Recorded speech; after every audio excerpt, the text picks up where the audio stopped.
This is the number one talk show, Talk to Stone.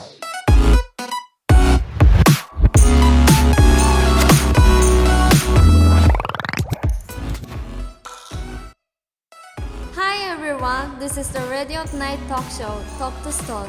I'm your favorite host, Cherry Stone. Today we will be having a guest speaker coming from Spain. He's the most famous businessman in the world. And he already has a trademark in the business industry. Let's welcome Mr. Ryan Rodriguez. Welcome to this podcast, Mr. Rodriguez. Thank you for having me today, Miss Stone. So, how are you today? I'm good. Weather surely is cold outside, but I'm still good. So, how does it feel when everybody knows your name?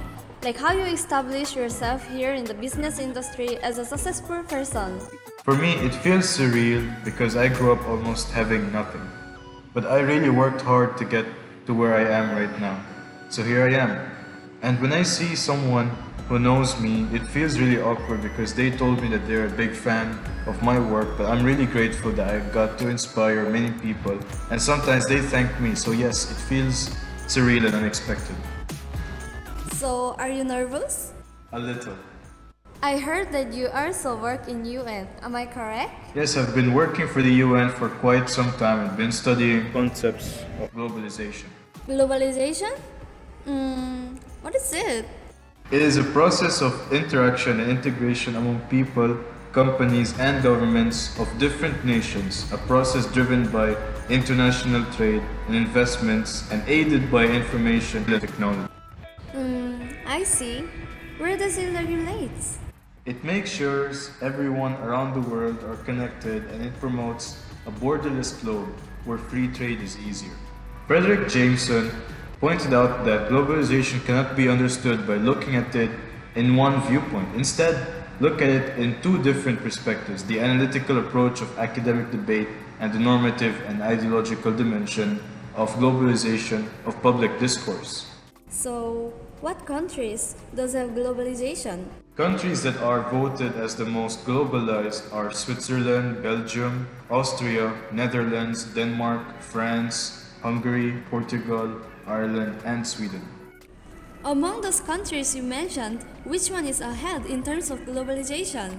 In 2016, Switzerland was the most globalized country in the world. Due to the greater degree of independence, for example, smaller countries tend to be placed higher up in this ranking than the larger countries. I see.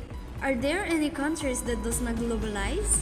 You can say, for example, North Korea, where they don't participate in the international trade and had a history of being isolated and isolating its people for quite some time, until it approaches globalization, and one of the reasons because of its plan to improve its economy.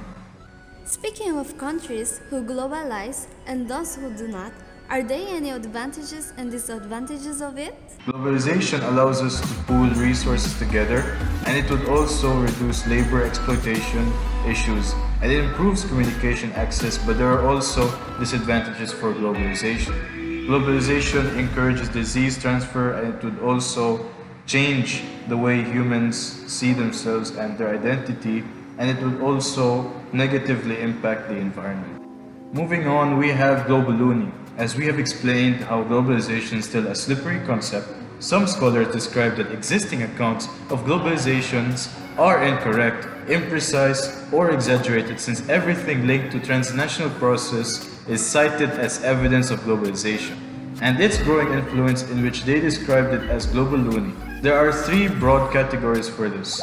First are the rejectionists, who disputes the usefulness of globalization as a sufficiently precise analytical concept. In a deeper way, they are the scholars who dismiss the utility of globalization as an analytical concept to advance their criticisms using vague words employed in academic discourse. Rejectionists scholars have suggested two different directions for improvement, one of which they challenge the academic community to provide examples of how the term globalization obscures more than it enlightens. The other avenue of improvement involves the suggestion to complement the social, scientific, enterprise of exploring globalization as an objective process with more interpretive studies of the ideological project of globalization. The second group points to the limited nature of globalization process, emphasizing that the world is not as nearly as united as many globalization proponents believe. In their own perspective, they see that globalization does not display a precise label for the actual events. The skeptics emphasize the limited nature of current globalization processes in their detailed analysis of economic globalization. Hurst and Thompson 2009 claim that the world economy is not a truly globally phenomenon, but one centered in Europe, Eastern Asia, and North America. And they also emphasize that the majority of economic activity around the world just remains in its national origin and scope. Without a truly global economic system, they insist that there are no such thing as globalization.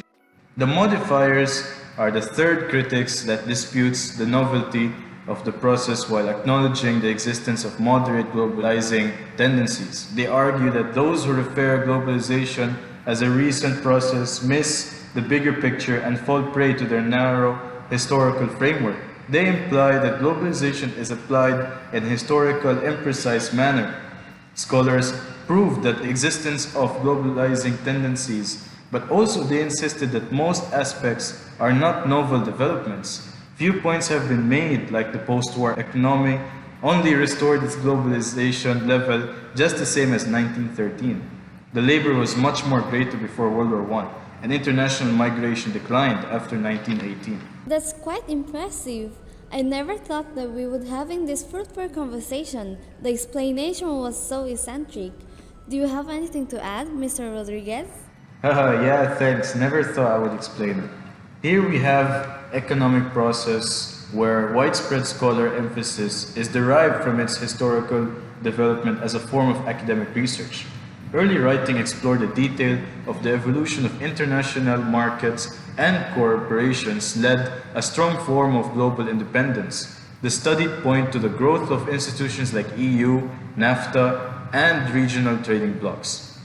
Economic accounts of globalization says that its essence comes from increasing linkage of national economies through trade, financial flows, and FDI by multinational firms. Moving on to globalization's political process, most debates of this process involves the weighing of conflicting evidence with regard of the faith of modern nations. A group of influential scholars consider that this is a process that is connected to the expansion of markets. The second group highlights the central role of politics, especially the successful mobilization of political power in unleashing globalization. The third group suggested that globalization is fueled by both political and technological factors. One presents globalization as a long-term technology-driven process, the other combines technology and politics to explain globalization. The fourth group approaches this process using global governance as its main reason. This group analyzes the roles of various response to economic and political systems and transnational flows spread through national borders. Lastly, we have globalization as a cultural process in which it includes many views, ideals and theories and researches by different scholars, sociologists, and researchers. They have different arguments about how global affects the culture of different people all over the world. And so, to quote Held and McGrew, that globalization must not be taken as one-dimensional phenomenon, but as a multidimensional process which includes various aspects of activity and interaction. We are connected to different and diverse culture of all nations. With all the studies and arguments of in many ways, people are more aware of the global culture of other nations. They have now the capacity to explore, experience, and absorb other global culture. They learned and adapt what other nations can globally offer in terms of food, music, dance, religion, and other modern ideas and thoughts. They learn and even imitate other culture, and some even forget sometimes their own culture and are influenced by other global culture. Beautiful explanation. As expected from you, Mr. Rodriguez, can I ask you one last question? Sure. What is globalization for you? For me, globalization is a term for so many arguments, conflicting ideas, and views that scholars and researchers find this to agree or disagree. Thanks to investigative researches, globalization is here to stay and to be practiced and reflected in our daily lives as a nation and its people. Okay, thank you for being here with us, Mr. Rodriguez. We have a good night. I hope you enjoy our interview with you today. No, the pleasure is all mine, Miss Stone. So, we will end our podcast here. Hope you enjoy and learn something from our podcast tonight. I'm your favorite host, Sherry Stone, and this is Talk to Stone. Bye! Stay tuned in for more in Talk to Stone.